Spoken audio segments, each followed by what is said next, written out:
It's Sports Econ 101, everybody, where we discuss sports topics from a business point of view. I'm Vern Glenn, pinch hitting for an ailing Edward Brown, whose voice just is barely making it. That's true. You're, That's true. you're taping up and playing hurt, partner. And alongside, of course, big Bruce McGowan. Always a pleasure to be here. Where the topic this week, I know we've had great first round NBA playoff games, a lot of overtime numbers, but all of it, Brucey and Edward, overshadowed by one Donald Sterling and the ruling that came down from Adam Silver earlier this week. Bruce, I just bounced it off of you. Just your knee-jerk reaction when Silver came out and just came out with the B word, ban, with the fine, and the moves he's trying to make to get him out of the ownership group. I think what they're going to have to do, unless Silver or unless Dr. Sterling says, "Hey, I'm all with you," which I don't think his history has shown that he's not that kind of a guy, is they're probably going to have to pay him off, and they're probably going to have to. I think the franchise is worth about about 150 million, something like that. Or no, I'm sorry, half a million. It's close to $1 billion. Yeah, it's 450 million. He bought it for 20 million, I believe. No, he bought it for 12. Okay, 12. But he only put up 3 million of his own money, and then he went and got the other 9 million from investors. Well, money talks. This guy should have been. Anybody who knows Donald Sterling knows that he's a buffoon, knows that he's a racist. I mean, why Magic Johnson and some of these guys? Why is it such a surprise that he came out and said these things? I guess it's because it's public, and the general public doesn't know what this guy's all about. But I've known what he's about for years, and the people in LA have known what he's about for years, and that's why up until recently the Clippers have been a joke. So good riddance. Is it just me, or does he look like Jabba the Hutt? Who cares what he looks like? He's a jerk. He's a jerk. Well, I think a couple of things come into play. First of all, this happened in the playoffs when you've got the diehard fans watching, but then, Bruce, you've got the fringe fans watching. And for the first time, his comments on how he truly felt were recorded and then released to the public. And you know how the court of public opinion can be.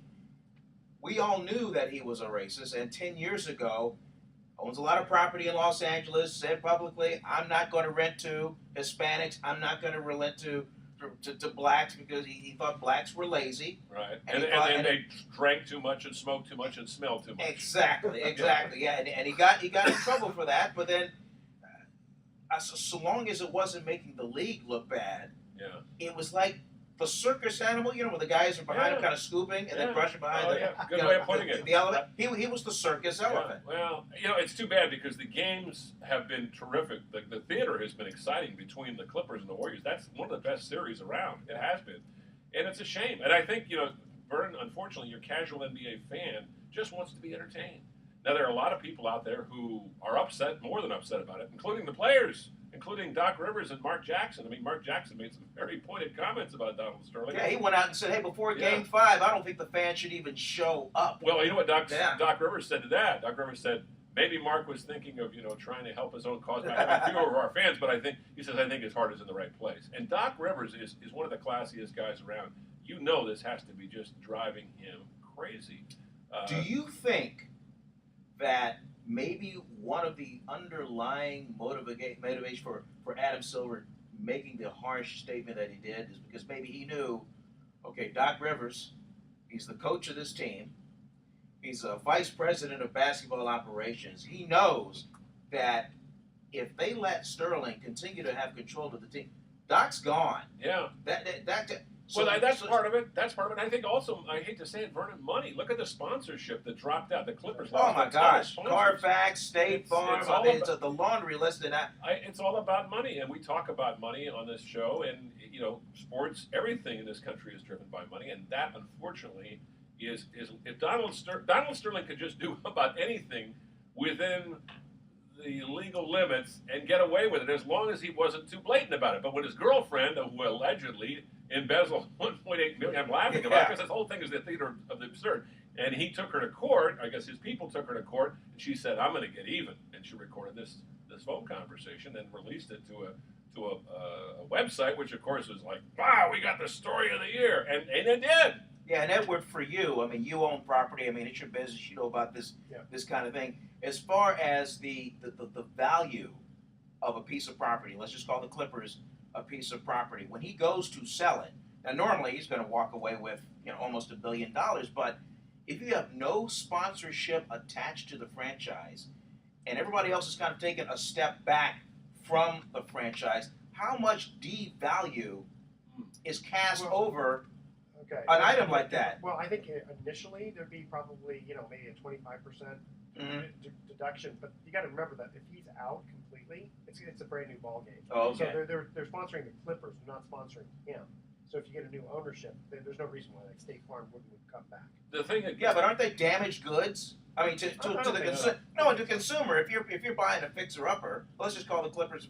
Isn't it essentially damaged goods because it's not as valuable as it once was at full strength? I think temporarily. Okay. But if he's completely out, you still got Blake Griffin and Chris Paul playing as well as they're going to play. It's not like they're damaged, right? So the Clippers theoretically would play just as well and draw the same crowd. The thing that confuses me, guys, is the fact that this has never happened before. This is a precedent-setting situation where certainly a landmark. Yeah, in any thing. sport. Yep. I mean, remember Marge Schott when she was with the Cincinnati Reds was. She didn't have the team taken away from her, but she was. Yeah, but they wore her down to the point where she had to give up. Yeah, but Sterling has never really had sanctions levied against him. He's always been this goofball, this buffoon, and who, by the way, knows his way around a courtroom. Oh, if it comes to that. Well, he's a former lawyer. Yeah. He got into real estate. He made money in real estate, but he's a former lawyer. And here's an interesting thing about him. He bought the team in San Diego in 1981, told the people in San Diego, I'm not moving the team, no way. Said it publicly. Then, of course, he turned around and moved the team. So, this guy's a liar. He's just a lowlife. But before it becomes a legal issue, doesn't all this stuff go to arbitration? I mean, when the owners vote whether or not to let him stay in control of the team. That's a good point. That's a good point. I think that's what Donald Sterling, he may tie this thing up in the courts for a long time. He's a cantankerous guy and a guy who likes to get into scraps. I mean, witness the scrap he got into with his girlfriend. Now his mistress. Now having said that, if you are drawing checks from that franchise and you are African American, when your deal is up, when your contract is up, do you walk? If he's still the owner? Yeah, if he's still trying to hang on. Yeah, it's a good question. I mean, the thing is, the Lakers are no longer the dominant team in that city, and they won't be for a few years because they're strapped right now, money-wise. The Clippers are a team on the rise. Why would you want to leave the LA market if you're a young player to go somewhere else when a team has Doc Rivers and you have this great young cast of characters, Chris Paul, Blake Griffin. Yeah. I mean, they're a contending team. I think if Doc remains with the team, I think that'll help a lot. Kind of a magnetic presence to some of the other guys of the team that may seek in out.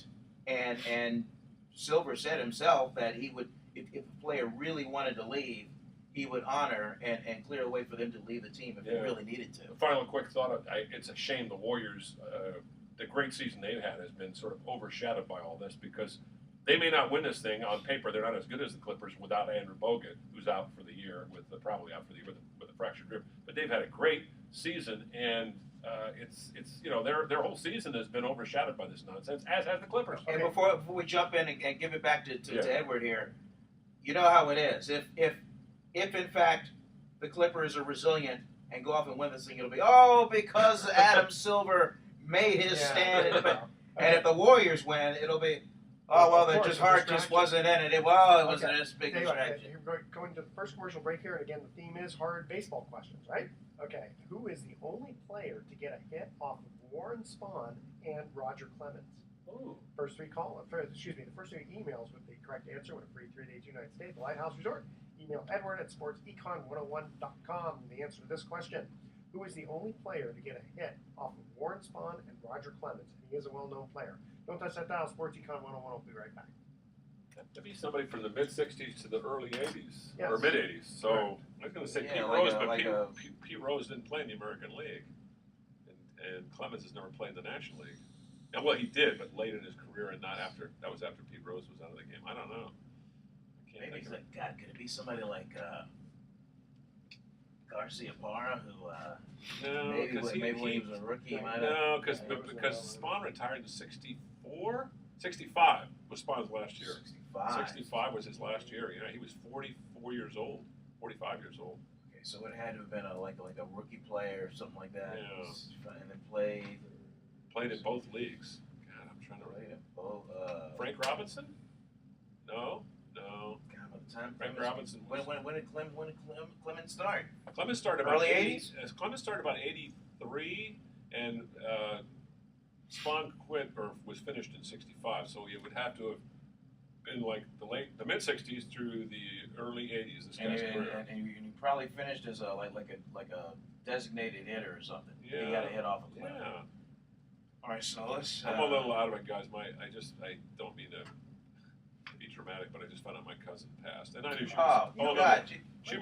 was. She was in the coma for the last 3 days, so we knew she was going to go. It's weird. On the Thursday show, the business show I do, we had a guest, and she left.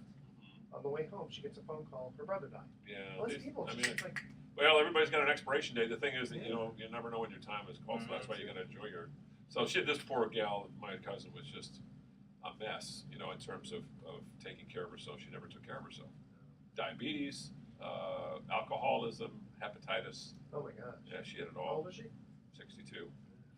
Yeah, and she wasn't, the good news for her was she was lucky. She was well endowed financially, so it was never a problem. So poor little rich girl, Yeah. When we come back, do you want to go through? I got a couple. Where you got? Just tell me where you want me to pick up. Maybe is there anything else you want to talk about with Donald Sterling? Here's a couple of the notes I have on. Oh man, thanks for covering me. Sure. You could always throw in some stuff about Ramsey and talk about the NBA playoffs if you'd like. Yeah. You don't have to stick to this. Yeah, and even throw in some NHL if you want. I'm not big on the NHL. I've been sort of watching I got to go to the Sharks tomorrow actually, and I know probably. I think, boy, that's a wild Game series. 7. Yeah, can you believe that they blew a 3-0 lead? Well, it's all about goaltending and also defense. You don't play good defense, which the Sharks have not been playing. So, well, why don't you come back with this? Welcome back, and then I'll ask the question. Okay. There we go. I was just kicking around Sports Econ 101. Welcome back. I'm Vern Glenn, along with Edward Brown. I'm here. And Big Bruce McGowan. Always a pleasure, Vernon. Always. Yeah, before we hit the break, I believe we had a trivia question. We did.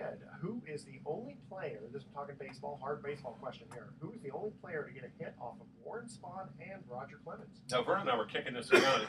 Warren Spahn retired in 1965. I remember that because he was with the Giants, actually, at the end of his career. And I think he played maybe with one other team, but the Giants, I believe, was right at the end. And I believe Clemens started in about 83. Or 84. So somebody that started in the National League in the 1960s, and then ended up probably as a DH in the American League, and got a hit off of Roger Clemens. I think you're 100% accurate with your analysis there. Yeah, but who is it? It's not Frank Robinson. No. Who would you say before when we were at break?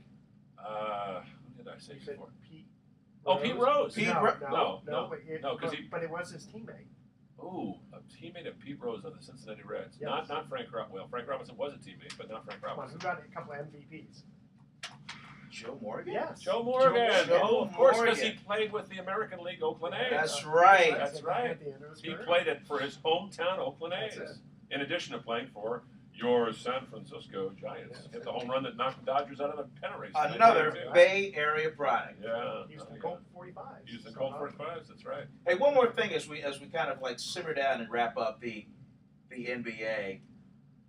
What did you make of the solidarity, the support that the Miami Heat and other teams gave the Clippers by the warm-up jerseys inside out, the black socks, the black I think it was very appropriate. Don't you think it was appropriate? Yeah.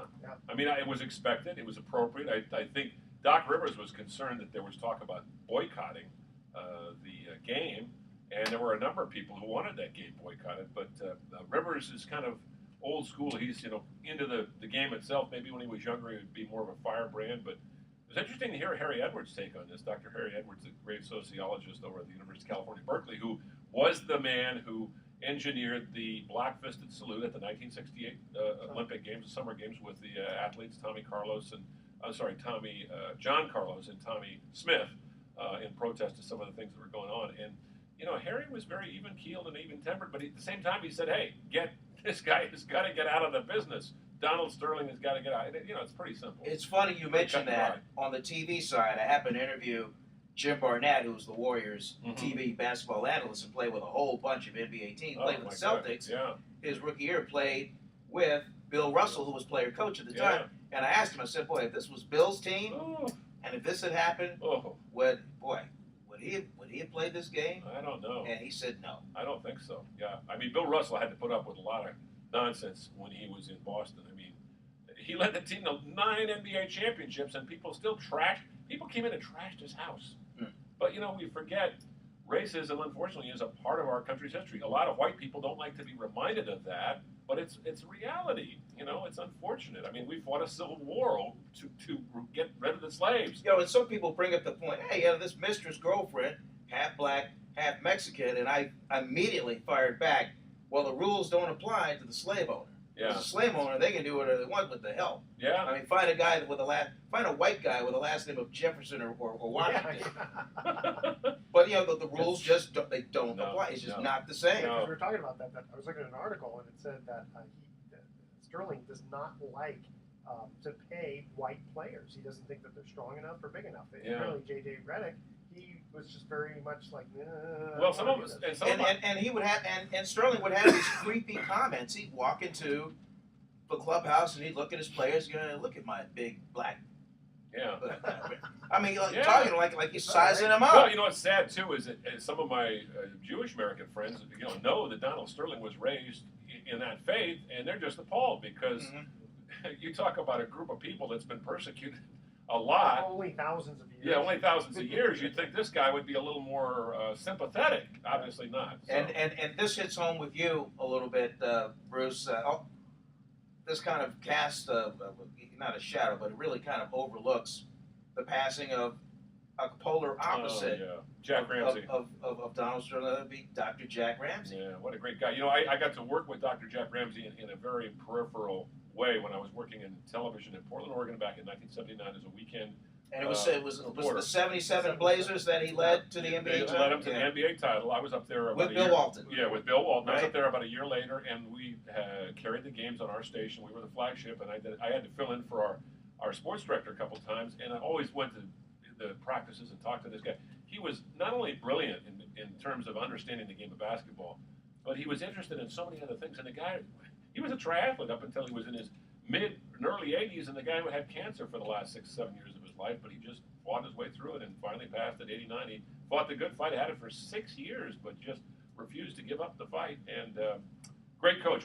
I think he had over 870 wins in the NBA and about 250 at St. Joe's University back in the 1950s.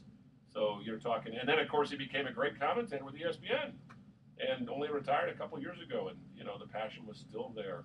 So good, Dr. Jack, good man. Absolutely. So it'll be interesting to see how these playoffs unfold. I mean, you got a whole lot of good teams left. There are people still going after the Heat. The Indiana Pacers are fading.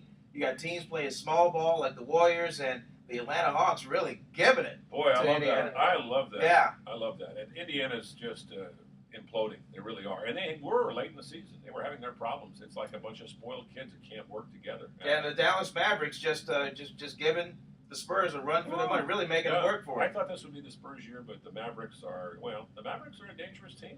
I always loved Vince Carter. Yeah, he's fun to watch. He's still half man, half amazing. Yeah, he's still a great player. I mean, he's not what he used to be, but he's still. It's like Jermaine O'Neal of the Warriors. Who ever thought Jermaine O'Neal was an all-star? Nobody, and he never has been, but he's always been a solid player. He's 16 years in the league. You know what he did the other day? He said to Coach Mark Jackson, take me out of the lineup, start Draymond Green at power forward. If that's going to help us win the game, I will. And they went up to Draymond Green. He said, you better do the job, because I've played in this league 16 years. but he wants to win an NBA crown. I don't think the Warriors will, but they have a better chance. I like that, though. That's a good team player. That is a great team player. Meanwhile, the city that never sleeps, New York, and the Knicks, and it looks like we're getting closer to Steve Kerr being the next head coach of that team. Steve Kerr and Phil Jackson, they met a couple of times last week, and I think it'd be good. Yeah. Great matchup. Yeah, but how do we know? I mean, the guy's never coached. Well, I know he's a basketball savant, but again, he played for Phil Jackson. Phil Jackson knows him, knows he's a smart man, so he's going to give him the keys to a real expensive car. The only thing I worry about with New York is their idiot owner, James Dolan. I can say that with impunity because we're out here on the West Coast. But, I mean, he's almost as bad as Donald Sterling. The guy has just ruined that franchise. And it's amazing to me that Phil Jackson has deigned to work with him. And from what I understand, right off the bat, Jackson was having some arguments with him about he wanted to fire some people. Jackson didn't bring in his own people. And James Dolan said, absolutely not. Mm-hmm. You know, you give me this authority, but you're not allowing me to make decisions. Well, I guess Phil Jackson is such an easygoing guy. He probably figured out how to get around James Dolan. So, anyway. All right, well, hey, we're moving on. Let's go from the NBA to some other choice topics. We are right around the corner, Bruce, from the NFL draft. And there are free agents that are just in and out of these camps, and people still in love with Johnny Manziel, but Teddy Bridgewater slowly getting some love. I mean, this fella, he's a Louisville quarterback, can make all the throws, big body, and, well, they're saying if he falls out of the first round, although I think that might be unlikely, he can prove that an injury or an illness was the reason for the fall, as he stands to earn a tax-free $5 million from an insurance policy that he took out. Smart guy. Right? You buy that insurance policy. Well, you know, and the guys today come in with such high expectations. Such high expectations. I mean, they're under the microscope. All this talk about Johnny Manziel and Teddy Bridgewater, they haven't even played a game in the NFL yet. And you remember Ryan Leaf, how touted he was? Or some of these other guys. But, you know, that said, I'm sure that most of these guys are going to acquit themselves very well in the NFL, and some of them might turn out to be stars. I just tend not to get too wrapped up in the NFL draft. I'll be honest with you. I think it's the NFL likes to hype itself because they're doing the right thing to promote their product. But generally speaking, there are very few guys that really turn out to be as advertised right off the bat. It takes a couple years. Well, I wonder how many other players were smart enough to buy what kind of insurance they call it? A loss of value insurance? A loss of value insurance. I've never heard of that before. It only costs $20,000. Wow. Only $20,000 so to pay for that. Wow. Well, you know, it's smart because that's the most dangerous sport of the team sports, really, when you think about it. I mean, these guys, look at the price they pay for crying out loud. I mean, some of these guys, I was talking to my friend Jim Otto on Facebook the other day. Jim Otto, the former Oakland Raider who was in the Hall of Fame. He played for 15 years, and this poor guy's had like 70 operations. He's in a wheelchair. But he's still got the spirit, you know. But he is the exception, and that is a sport that takes it out of you. Okay, tell you what, we're going to cut to another commercial break. Another question coming up. Question. And Vern, thank you very much for covering me for my almost laryngitis here. My pleasure, Edward. Okay, another hard baseball question here. Oh boy. Who are the only two Hall of Fame? I think you know this one because we talked about it last week. Who are the only two Hall of Fame pitchers with losing records? Vern, you can't answer this one because we talked to Mike about this last time. Yes, we did. So we have to leave this for Bruce. Oh. The first three emails with the correct answer win a free 3-day United States Lighthouse Resort. Email edward@sportsecon101.com. The answer to this question: who are the only two Hall of Fame pitchers with losing records? And don't touch that dial because you are listening to Sports Econ 101 with Edward Brown, Vern Glenn, and Bruce McGowan. We will be right back. I get the feeling it was somebody. I may have to jam. I'm getting. Let's see. Oliver, need your van. Don't stop your interview tomorrow. Is fine. You're going down to San Jose tomorrow, Vern? Or you're going to be at Warrior Land on Thursday, right? Warrior Land Thursday for sure. Great. We only have a 13-minute segment. Oh, okay. Yeah, that's all. This is saying tomorrow I'm doing 10 hours of updates from the tank, and then Thursday 10 hours of updates from Oakland.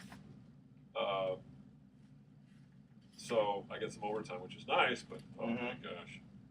Well, the nice thing is all I want to talk about is the games. Although this aftermath of the Donald Sterling thing is going to go on for a while. Oh yeah. Yeah. It's unfortunate, but it is. It will go on until he either gives up or retains. I don't think he's going to give up that. Although he's 80 years old now, so maybe he will. Maybe he will. Okay. Got a couple other fun things to talk about. Let's go back to the question. Here we go. Welcome back to Sports Econ 101. I'm Edward Brown, your host, along with Vern Glenn and Bruce McGowan. Yes, sir. Okay, we asked this, when we got to the second commercial break, we asked this hard trivia question. Baseball. Who are the only 2 Hall of Fame pitchers with losing records? I think it's pre-1930 and... No? No. Okay. Somebody fairly... Burt Lyleven, maybe? No, but you're wrong. Good guess. Yeah. No. I think he was a little better than 500, actually. Oh, had a worse than 500 record. I'm stumped. Okay. I'm stumped. Go ahead, Bert. Do you remember which 2? Now I'm blanking. I got a brain fart. Okay. Raleigh Fingers. Oh, because he's a relief pitcher. There you go. That was and Satchel Paige. Satchel Paige. Because Satchel Paige didn't pitch in the majors till he was like 41 years old or something. Something like that. Yeah. He was denied that opportunity. That's a shame, too. While we're on the subject of baseball, we're about what 25 or so games in. Anything out there, Bruce, that just kind of sticks out there? I thought the Brewers' fast start was pretty good. I was really surprised. And again, they've got some good young pitching that has been the key, obviously, along with Ryan Braun and some hitters. If you can stay away from Braun while he's kind of loosening up his bat. Yeah. Did you see that? His teammate got hit. I did not see that. He's got a bat in his hand, and he's just kind of waving the bat around, trying to loosen up whatever. And anyway, guy just walked up to him and just walked right into the bat. Boom. Ouch. He wasn't really right in the face. Ouch. I will say this, the Dodgers have not surprised me with how well they're playing overall. They're right there with the Giants. And this, in spite of the fact that they've had a lot of injuries to their pitching staff. Clayton Kershaw didn't pitch for the first month of the season. They've got some other guys that have been hurt, and some of their veterans have been hurt. That race between the Giants and Dodgers is going to be a lot of fun. The race, and again, we're talking about West Coast because we're out here on the West Coast. Mm-hmm. The Oakland A's, I think, are the best team in the American League West, and they don't have Jared Parker nor A.J. Griffin. Their top 2 starters, young starters. At the time that we're speaking, they're first place in the American League West. Yeah, I know. They lost again to Houston finally. The Houston Astros finally beat them after losing about 6 in a row. Then they go to Texas, and then they work them over. Yeah, well, Texas just doesn't have the good pitching right now. Texas is hurting also. It's all about pitching, and the A's have Billy Beane seems to find these guys that are either journeymen or young players on the come, or players that just have a wonderful belief in themselves, and they've created a winning culture there, and that says a lot. I mean, it's the old saying, the Warriors back in I'm going way back to 1975 when they had Rick Barry and a bunch of nobodies, and they won the NBA championship. Yeah. And nobody remembers that except for us out here on the West Coast. But it was one of the great upsets in sports. But you watch this kid Morse for the Giants. Oh, he's fun to watch. Michael Morse, yeah. Michael Morse, yeah. He reminds me of like a Mike the Beast. Schmidt. Yeah, the Beast. Garvey type. Yeah. A big version. Yeah. 6'5", 240 or 230. He looks like a tight end or a lineman. When he gets one, he hits it hard. I mean, you just gotta get out of the way. Yeah, he's fun to watch. He's not a great fielder, but he's fun to watch. He'd be a great DH. I'd love to see him improve his fielding, but I don't think at this stage of his career, it's going to happen. How old is he? He's only about 26, maybe. Yeah, 25. Still pretty young. Yeah, Vern, you got a couple other things there. There was a thing about Rick DeMont. Oh, who actually was a friend of my brother's. Is that right? Rick DeMont's dad was our family dentist for years, and and during the time when Rick was banned from the Olympics for using that illegal drug, which turned out to be a medication, his father was just apoplectic, as you can imagine, and he's turned out to have a pretty good life. I think he's down to Arizona someplace. He's in his late 50s now. Sure. Mid-50s. Yeah, mid to late 50s. Yeah. The reason I brought this up was that he had... great swimmer. Gold medal. He was like 16, 17 years old. Yeah. And, he was 16 years old, and he won the gold medal in Munich. And they took it away. Because he had asthma, and he was taking medication that they figured was banned. Yeah. But then you got this guy, this hockey player, Nicholas Backstrom, who was a center, and he got a silver medal. And apparently he was using allergy medication. And they said that he didn't do it to improve his performance. And so basically he's getting his medal. Well, but you they're have not to getting take. it. Come on. You'd have to take it away from the whole team, though. That's the difference. He's on a team sport, and swimming is an individual sport. So there you go. That's good. That's a good point. Maybe Good that's- point. Yeah. Okay.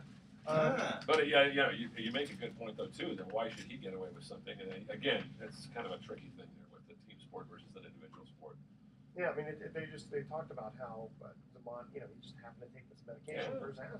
Yeah. What can you do? I mean, what's he supposed to do? Go out there and swim with asthma? I mean, you can't do that. No. I guess No. I figured it somehow it helped them. Yeah.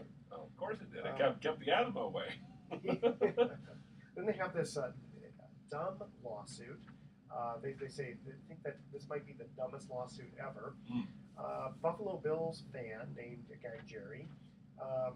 He signed up for a text message alert system so that he could be kept up to date with the ongoings of his favorite football team, Buffalo Bills. Sure. Yeah. I have that app. Do you? A little ESPN app. Yeah. Okay. So here's the trouble: is that the text alerts became too frequent, and apparently he was supposed to only receive up to 5, and apparently he received 6. One time he received 7.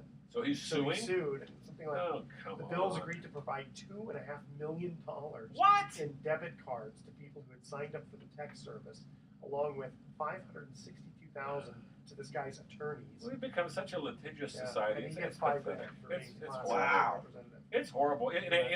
30 years ago, it wasn't this bad. It's starting to get this bad. It's getting to be absurd. I mean, again, social media is great. I'm on Facebook. Vern's on Facebook. I don't know if you're on Facebook, Edward, but it's a lot of fun. But you can't have a conversation now and hope that you have to hope that nobody's recording it. Look at Donald Sterling. Now, I'm glad. Yeah. That said, I'm glad his girlfriend or mistress or whatever you want to call her.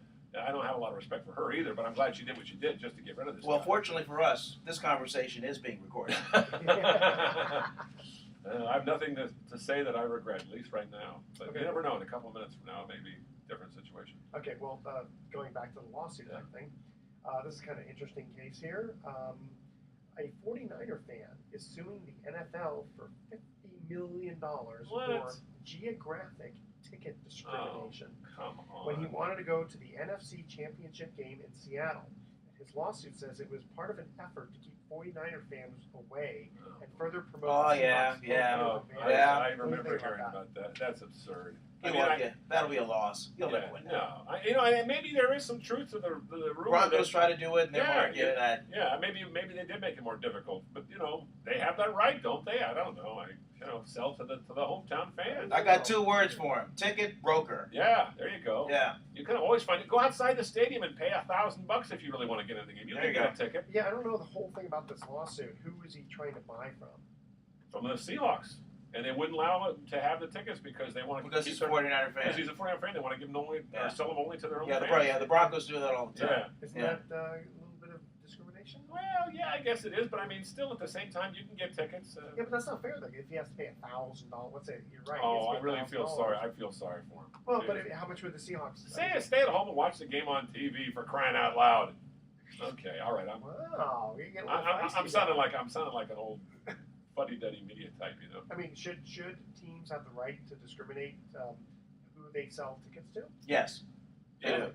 Sure, I think so. I think so too. Sure. Yeah, because Yeah. you don't want You're to. trying to fill that home stadium with as much of your team backers as possible. Well, and on top of that, you don't want drunk, rowdy people coming into your stadium, and sometimes. They can be drunk and rowdy Well, too. that's true. That's Yeah, true. you I see mean, them on our the the home. But what I'm saying is, if you bring in drunk, rowdy fans from the other team, you better have them well behaved, and a lot of times that's not going to happen. I mean, we've seen it. Unfortunately, the 49ers. I think one of the reasons they moved into South Bay, partly, was first of all they couldn't get a stadium, but second of all, the crowds in San Francisco the last couple of years were, some of, not all of them, but there was a fair number that were just scary. Of course, as soon as you say that, guess who's on their schedule this year? The Raiders. The Raiders. But the Raider fans, it's all a lot of noise and hype and dressing up like Halloween or, going to Mardi Gras. They're not that bad. I go to Raider games. I never hear of fights. I never see fights. In fact, wasn't it? It's a lot of preening Wasn't and there a lot yelling. of fights going on between the Raiders and the 49ers when they played at Candlestick? That would not surprise me. But the Raiders got this gang quote image, and when they moved to L.A., they were never like that in Oakland. I know because I used to go to the games. I covered the games. They were rowdy. They were noisy. They were intimidating, but they were well behaved. And when they got to L.A., that's when you had that one fan, a Pittsburgh Steeler fan, that got put in a coma. temporarily, and it all started down there. And then Well, as long as it was temporarily. yeah, right. Yeah, he recovered. He's walking around now with he doesn't know what time it is, but hey. Yeah, but then you go back to the Giants, Dodgers. Brian Stowe, yeah. He's still having problems. Oh, he's going to have problems the rest of his life. That's very sad. Yeah, he got sucker punched from behind and then knocked his head hit the concrete. Yeah. But and they're within inches of his life. Yeah, he's lucky to be alive. Yeah, they didn't stop either. They kept going. Yeah, they kept kicking him. Yeah. And then when the Dodgers came up here last year, that's right. There was a guy who actually got killed. Yeah. It's some kind of a bar fight. Yeah. What else do you guys want to cover? Well, we've got a couple. Well, I want to mention the hockey. I'm not a huge, I know that hockey is a big sport regionally in certain parts of the country. Sure. The Northeast, the Northern Midwest.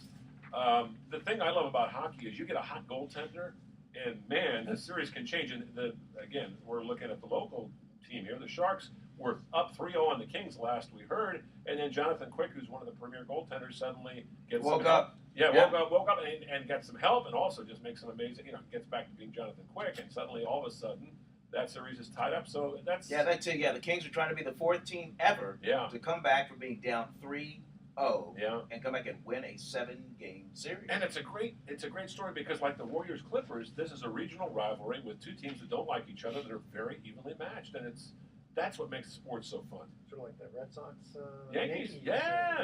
And on the strength of Anaheim winning the other Western Conference series, it ensures that California will be represented in the Western Conference Finals. Yeah, well, you'll have the Anaheim Ducks against either the LA Kings cross town, so to speak, or the San Jose Sharks. Or the San Jose Sharks. Yeah. How often do you have to cover? All the time. All the time. Yeah, Vernon goes down there a lot. I don't because it's a little bit of a drive, and I only work freelance. But I used to, and it's a lot of fun. You get into hockey. I got to cover the '94 Sharks back in, that was 20 years ago, when they were the 8th seed, and they upset Detroit in Detroit.